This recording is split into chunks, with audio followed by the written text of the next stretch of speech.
Ce week-end, vous nous suivez sur Gale Afrique Télévision, la télévision panafricaine au cœur des investigations. Vous faites bien. Bonjour et bienvenue sur ces plateaux. Je reçois Christophe Mouissa pour parler du procès de Charles Onana qui plaide non coupable depuis le départ de ce procès. Qu'est-ce qu'il faut savoir à l'issue de ces déclarations? Charles Onana, de nationalité camerounaise, aujourd'hui est poursuivi par la justice française. On en parle ici aujourd'hui. Christophe Mouissa, bonjour et bienvenue. Bonjour messieurs les journalistes et bonjour également à l'ensemble de nos téléspectateurs que nous suivent. Nous vous disons merci d'avoir accepté notre invitation. C'est un plaisir partagé. Charles Onana aujourd'hui poursuivi par la justice française. Il a plaidé non coupable depuis le départ du procès. Qu'est-ce qu'il faudra dire aujourd'hui déjà, vous, comme panafricain? Ça vous fait quoi d'observer un autre panafricain poursuivi par la justice française? Alors, cela se retrouve dans la procédure normale de la justice où à un certain moment, vous êtes poursuivi à charge ou à décharge et on vous demande votre impression par rapport à toutes les charges qui pèsent contre vous. Et il en va effectivement auprès du justicier pour dire s'il plaide coupable ou non coupable. Et pour le cas de Charles Onana, il a plaidé non coupable d'abord, parce qu'il pense qu'il ne se reproche de rien, bien qu'il a été effectivement interpellé par la justice française, parce que jusqu'à preuve du contraire, il est présumé coupable, et il a affûté effectivement toute sa défense et les collectifs des avocats qui seront en train de plaider pour sa défense. Et se retrouvant en France, moi je ne trouve pas que ça serait un sérieux problème parce qu'il a aussi la nationalité française. Il peut également être jugé comme sujet français. Mais au-delà de ça, vous savez qu'en France, il y a ce qu'on appelle la cour d'assises et le tribunal correctionnel qui a même la compétence de juger les étrangers. Et moi je pense que c'est dans cette logique où on a convoqué messieurs Charles Onana par une plainte d'une certaine population rwandaise derrière le gouvernement rwandais et quelques organisations effectivement manipulées par le président Paul Kagame. Raison de plus de prouver que les Occidentaux ne veulent pas vraiment lâcher l'Afrique. Raison pour laquelle ils continuent à manipuler certains Africains autour des problèmes africains et aller même jusqu'à condamner les Africains dans leur propre pays. C'est le cas également de notre Congolais qui est aujourd'hui arrêté en France, M. Roger Lumbala, alors qu'il devrait être extradé dans son pays pour y être jugé, et malheureusement il se retrouve en France. Moi je pense que c'est toujours dans cette logique de pouvoir prouver la suprématie de l'Occident que même M. Charles Onana est interpellé en France. Les Rwandais, pourquoi seulement les Rwandais qui se sont touchés aujourd'hui pendant que dans son ouvrage publié en 2019, Les génocides ou l'Holocauste au Congo, il y a les Rwandais, il y a plusieurs pays qui sont cités. Pourquoi la question se demande pourquoi seulement les Rwandais qui se sentent lésés dans cette affaire? Parce qu'effectivement, il y a un principe en droit qui dit que celui qui allègue les faits, c'est celui qui doit en apporter les preuves. Et moi, je pense que si les Rwandais pourraient ou est beaucoup plus touchés, c'est parce que dans ces livres, il y a plus d'accusations autour du Rwanda, plus de vérité autour du Rwanda. Et les Rwandais, effectivement, M. Paul Kagame voulait aller un peu plus loin pour aller aussi prouver son innocence par rapport à tout ce qui serait dans cet ouvrage-là, l'Holocauste au Congo, l'omerta de la communauté internationale, parce que dedans, M. Charles Onana conteste dans ses écrits même ce qu'on a appelé les génocides de Tutsi au Rwanda. Et pour Charles Onana, il fustige la manière dont on qualifie ces génocides de Tutsi. Alors qu'au Rwanda, nous savons qu'il y a 3 communautés, notamment la communauté majoritaire Hutu, la communauté minoritaire Tutsi et la communauté la plus minoritaire de Twa. Donc, pour nous, c'est un peu compliqué, c'est un peu... Ça a été vraiment inadmissible, voire inacceptable pour Charles Onana de considérer les génocides pour la seule communauté Tutsi. Raison pour laquelle le Rwanda qui a eu un certain nombre de prestiges autour de la victimisation de ces génocides, aujourd'hui attaquer ces génocides qu'ils utilisent pour eux comme info de commerce et de propagande politique, en tout cas c'est toucher directement dans l'œil de Kagame, raison pour laquelle vous avez vu le Rwanda être plus agité dans ce procès, alors que dans cet ouvrage, il y a plusieurs faits relatés de plusieurs gouvernements, de plusieurs sociétés multinationales qui ont concouru à tout ce qui se passe comme désordre, des tueries, des guerres au niveau de la sous-région, qu'il soit au Sud-Soudan, qu'il soit en Ouganda, au Rwanda, en République démocratique du Congo, où les génocides continuent jusqu'à aujourd'hui, avec un certain nombre de mixages, de migrations de populations d'un pays vers un autre. Et moi, je pense que le Rwanda se sent beaucoup plus touché, parce que c'est le Rwanda qui est la pomme de discorde de tout ce qui se passe comme désordre au niveau de la sous-région. Pour la précision, le Rwanda aujourd'hui est en conflit avec le Burundi.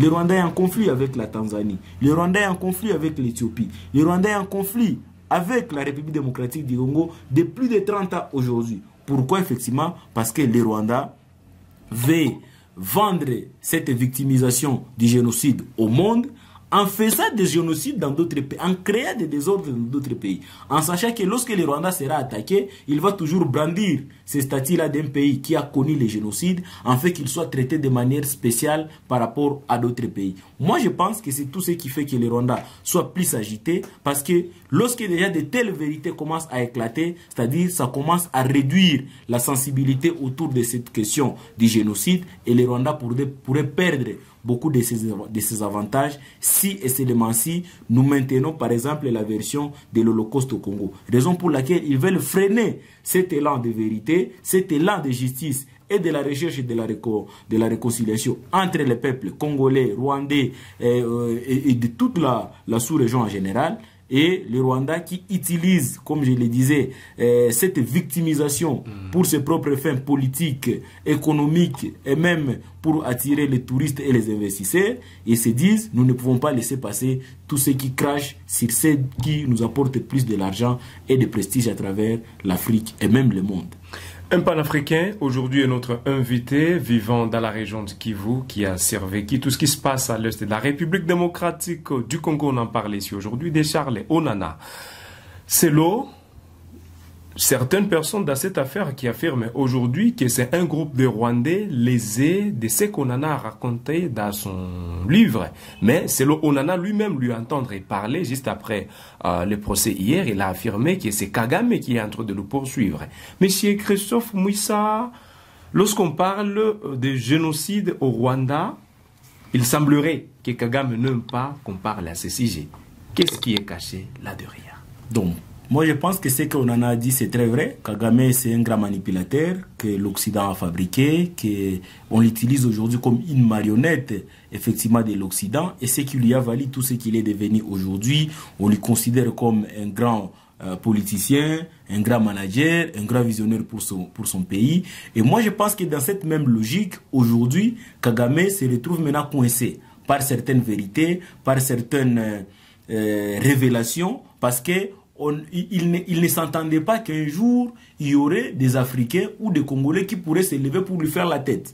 Tellement qu'il considère qu'avec le soutien qu'il a des États-Unis, de l'Union européenne en général, et particulièrement de la France qui a toujours été soupçonnée d'être derrière le génocide au Rwanda, et aujourd'hui, vous verrez que le gouvernement français est dans une logique de pouvoir racheter sa confiance vis-à-vis de M. Paul Kagame ou du Rwanda en général, ce qui a permis même à propulser Mme Mushikiwabo comme secrétaire général de l'Organisation internationale de la francophonie. Tout cela, en fait, c'est une manière de plaire à M. Kagame.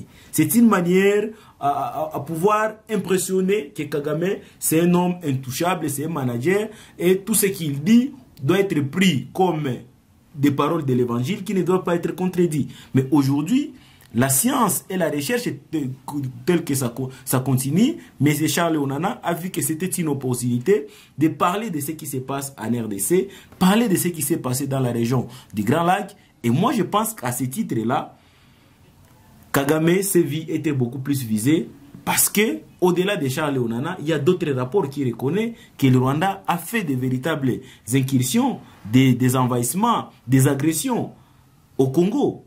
notamment les rapports mapping qui a été publié en 2010, notamment d'autres rapports qui continuent à être concoctés, à être publiés même au niveau du Conseil de sécurité des Nations Unies.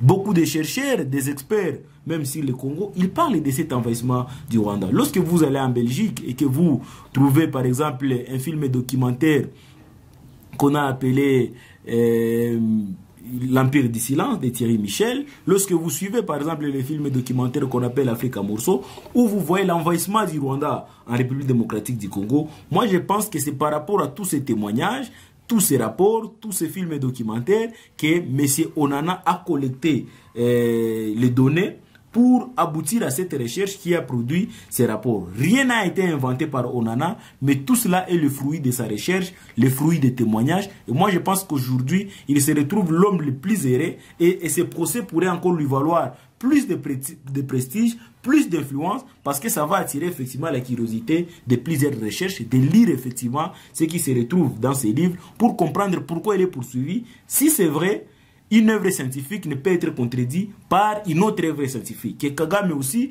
cherche d'autres écrivains qui pourraient écrire le contraire de ce Malheureusement, il ne peut pas le faire parce qu'il sait que contredire la vérité n'est toujours pas facile. Parce que j'avais lu également un autre livre d'un Anglais qui parle également des crimes, des mensonges de la communauté internationale pour habiller ce qui s'est passé au Rwanda en termes de génocide. Aujourd'hui, plus de 20 ans après, on commence maintenant à avoir des révélations autour de ce qui tournait ou de ce qui tramait autour de ces génocides. Donc moi, je pense que l'Afrique a besoin des hommes très courageux, des hommes aussi ambitieux pour parler réellement de l'Afrique. Parce que nous ne devons toujours pas attendre que ce soit les autres qui écrivent sur le continent. Nous ne devons toujours pas attendre que ce soit entre nous de la manipulation ou une certaine complaisance et l'hypocrisie.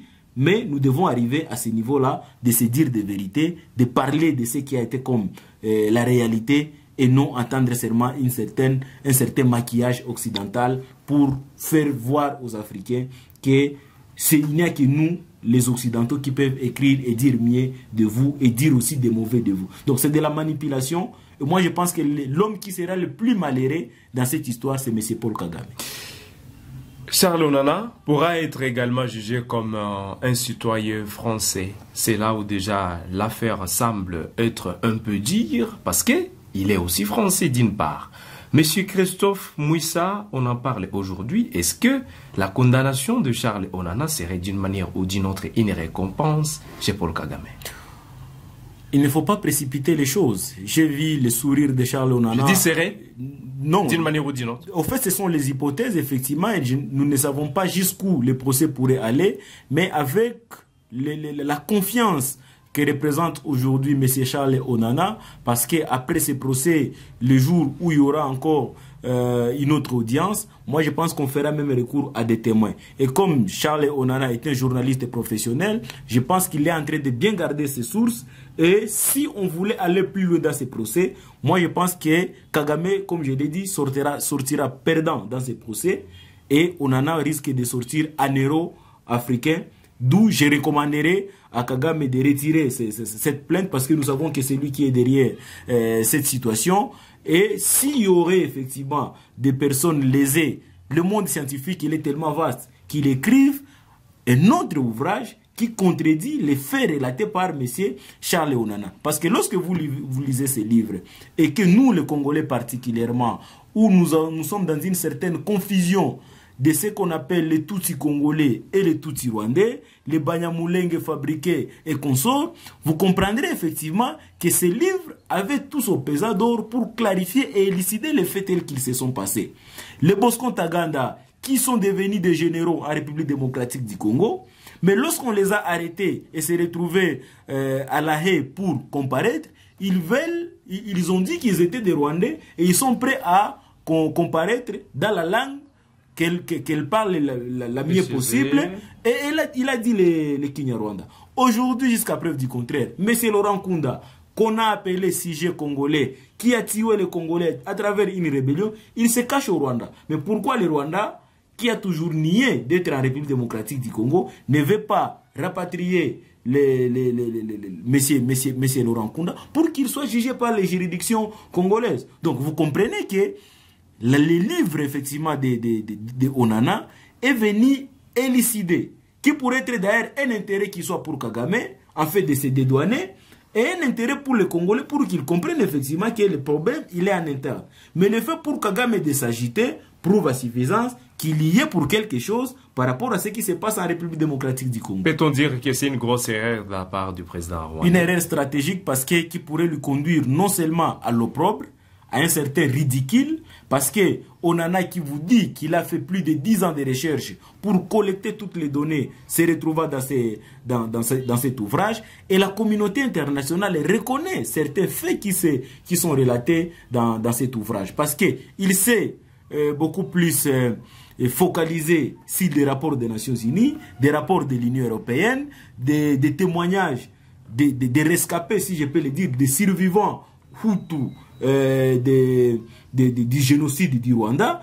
Et effectivement, à travers l'opération turquoise que nous avions tous connue dans cette région, et Kagame pensait qu'il pourrait étouffer la vérité. Et aujourd'hui, malheureusement, la vérité est en train de rattraper les rêves, et Kagame risquera de se retrouver trop petit dans ses gros souliers. Vous êtes sur Gueule Afrique Télévision, la télévision panafricaine au cœur des investigations. Ici, vous retrouverez des informations à caractère sécuritaire et non ailleurs. Nous sommes en France, dans une situation où un dictateur africain au pouvoir depuis 30 ans impose aujourd'hui sa loi à la France. Je sais que Kagame a demandé la tête de Charles Onana. J'espère qu'il ne l'aura pas.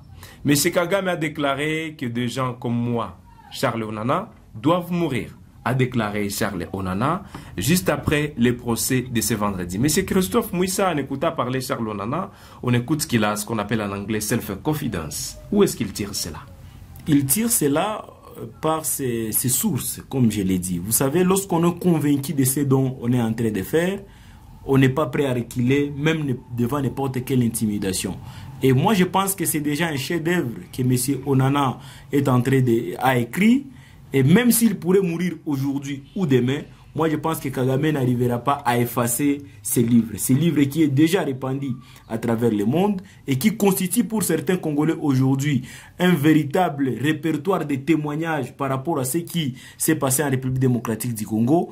Nous voulons à ce que la justice soit réellement juste, parce qu'elle ne pouvait pas non plus rejeter la demande de leur chouchou qu'on appelle M. Paul Kagame, comme il a dit, que la France, le petit dictateur, veut plaire à ses partenaires. Et quand on parle de partenaires, on voit les États-Unis et l'Union européenne. Et la France qui veut se minimiser, comme je l'ai dit, qui veut se minimiser en voulant satisfaire M. Kagame, au vu effectivement des intérêts qu'il garderait autour du gouvernement ou du régime de M. Paul Kagame, parce que le Rwanda, qui a signé plusieurs accords avec la France, notamment des accords militaires, des accords de coopération économique, la France connaît très bien que le Rwanda n'a pas de gisement de coltan ou de certains minéraux dans son sous-sol.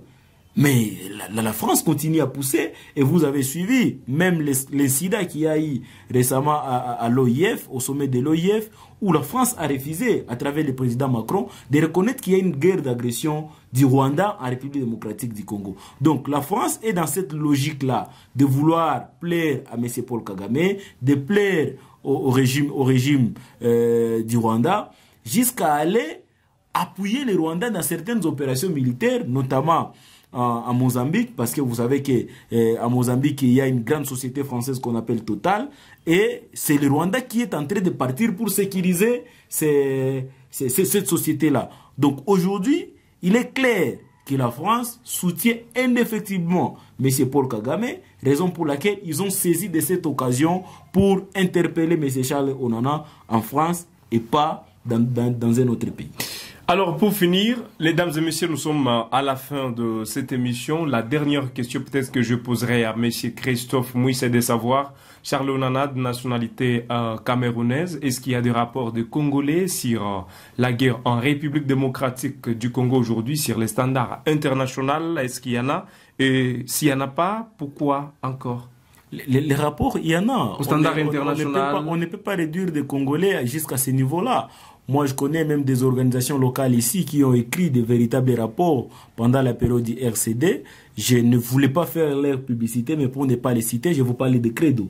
Credo, c'est une organisation de défense des droits de l'homme qui a répertorié plusieurs cas de violations des droits de l'homme pendant la période du RCD et d'autres organisations qui continuent à les faire. Donc, Charles Onana, seulement il a eu une certaine préséance de pouvoir travailler suffisamment au bout de plus de 10 ans d'ailleurs de collecte des données, mais cela ne dit pas que les Congolais ne le font pas. Nous avons d'ailleurs produit il y a 2 ans le livre blanc dans lequel sera répertorié toutes les victimes des différentes guerres, de génocides, de guerres, de crimes contre l'humanité, de violences sexuelles à travers le FONAREV. Et moi je pense que les Congolais sont aussi presque sur le même chemin, mais tout en s'appuyant sur les recherches de ceux-là qui avaient déjà commencé à le faire, parce que le caractère un peu spécifique du génocide au Congo, c'est que ça continue.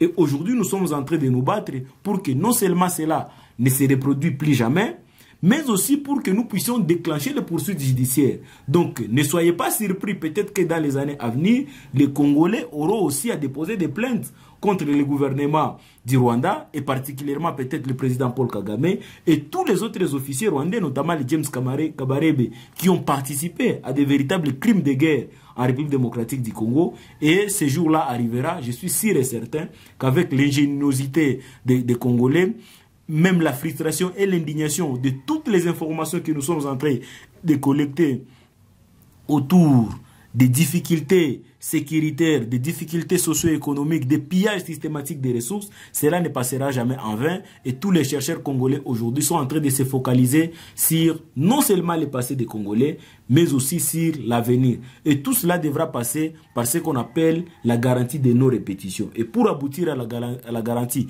de non-répétition, il faut passer par des processus de vérité et réconciliation, des processus de justice, mais également des processus de réparation. Une pensée spéciale à toutes les victimes de l'agression rwandaise en République démocratique du Congo. Toi, ça qui dit là. Monsieur Christophe Mouissa, nous sommes à la fin. Nous vous disons merci d'avoir accepté notre invitation. Nous vous souhaitons également un bon week-end. Merci beaucoup. Mesdames et messieurs, sur Guel Afrique Télévision, j'étais Youssoufou Kibingila David pour cette présentation. Fixez un nouveau rendez-vous. Bon week-end sur vous et à la prochaine pour d'autres actualités.